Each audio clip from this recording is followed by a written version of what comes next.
Okay, as we know that from my last class we have derived this value x is equal to this amount. Then number 1, when b less than n under damped condition, b greater than n over damped condition, and when b is equal to n critically damped condition. So we have to take one by one topic. Firstly, we will take when b is equal to b less than n under damped condition.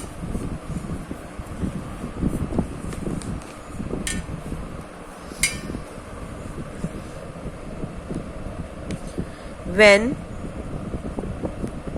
b less than n. When b less than n, this is known as under damped condition, under damped case. If the damping is so small, means b far less than n. When b far less than n, this is the under damped condition, when damping is very small.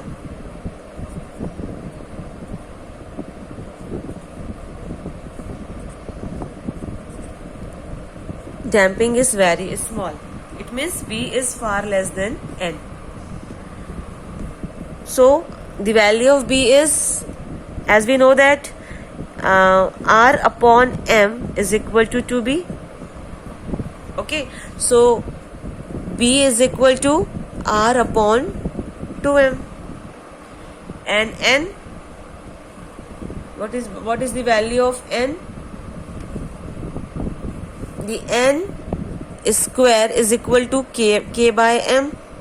So n is equal to under root k by m. If b is far less than n, okay, so r by 2m is far less than under root k by m. Under root k by m. Then p, as we know that p is equal to under root b square minus n square.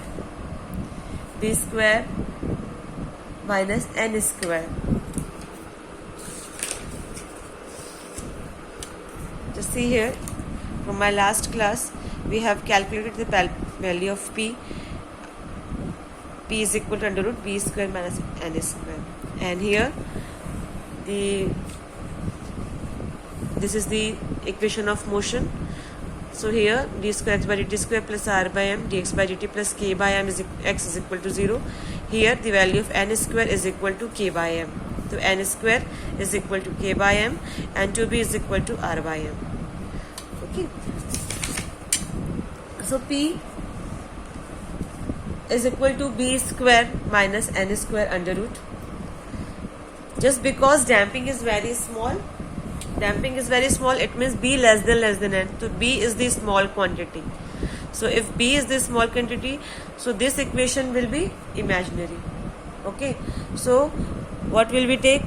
Value, we will take minus common, n square minus b square, and it will be the imaginary quantity j under root n square minus b square. Okay, so here we will assume omega is equal to under root n square minus b square. So p is equal to j omega.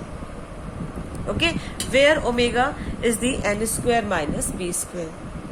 Obviously p is the imaginary quantity, p is equal to j omega, but omega is the real quantity. Okay, so x is equal to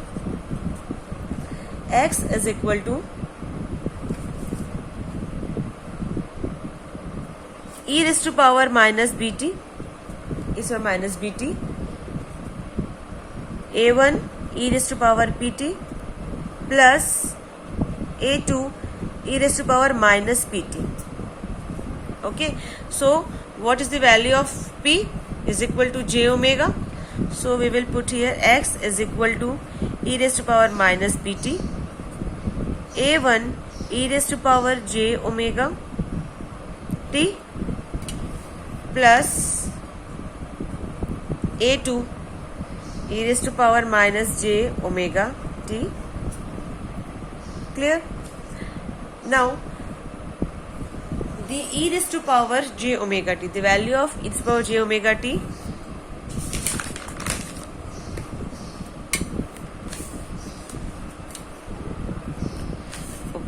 e raised to power j omega t is equal to cos omega t plus j sin omega t.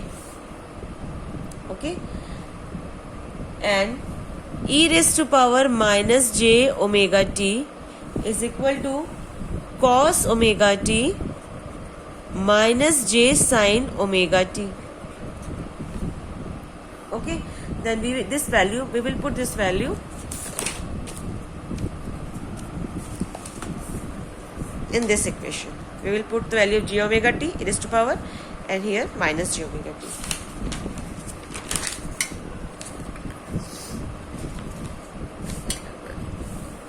चलिए आगे करते हैं. Okay, x is equal to e raised to power minus bt a1 e raised to power j omega t plus a2 e raised to power minus j omega t. The value of e raised to power j omega t. X is equal to e raised to power minus bt a1 e raised to power j omega t. The value of this equation is cos omega t plus j sin omega t plus a2 cos omega t minus j sin omega t. Okay, x is equal to e raised to power minus bt. Here both equation cos omega t is common. Cos omega t a1 plus a2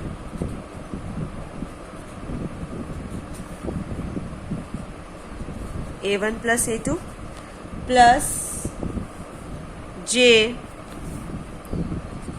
a1 minus a2 sin omega t.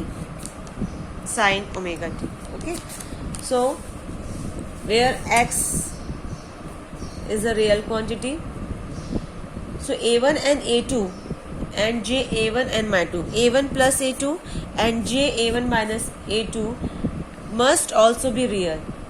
Just because x is a real quantity, so this whole both quantity must be real quantity. But a1 and a2 are complex quantity.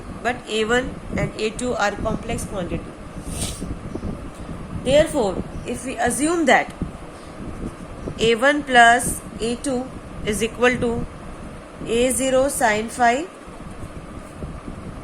and j a1 minus a2 is equal to a0 cos phi. X is the real quantity, so this quantity will be also positive quantity. But a1 and a2 are imaginary quantity, so we will assume that a1 plus a2 is equal to a0 sin phi and a0 sin phi, a0 cos phi. Then we will put if the value of this equation in this, x is equal to e raised to power minus bt a1 plus a2 a0 sin phi cos omega t plus j a1 minus a2. Okay, a0 sin omega t cos phi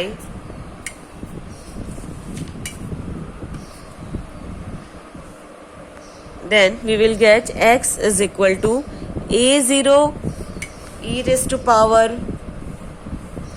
minus bt sin omega t plus phi. Clear? This expression represents the damped harmonic motion whose amplitude decreasing exponentially with time. Hence, it is not a simple harmonic motion, but it is an oscillatory motion whose angular frequency omega is equal to under root b square, omega is equal to under root n square minus b square.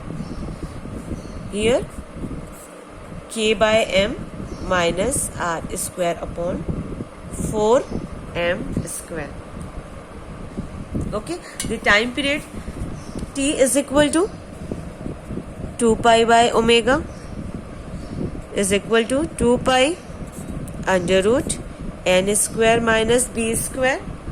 Okay, so if we put the value of b and n, under root n k by m minus r square upon 4m square, that will be the time period of oscillatory motion. Why it is called oscillatory motion? Because from this equation it is concluded that the amplitude of the motion decreases with time. Okay.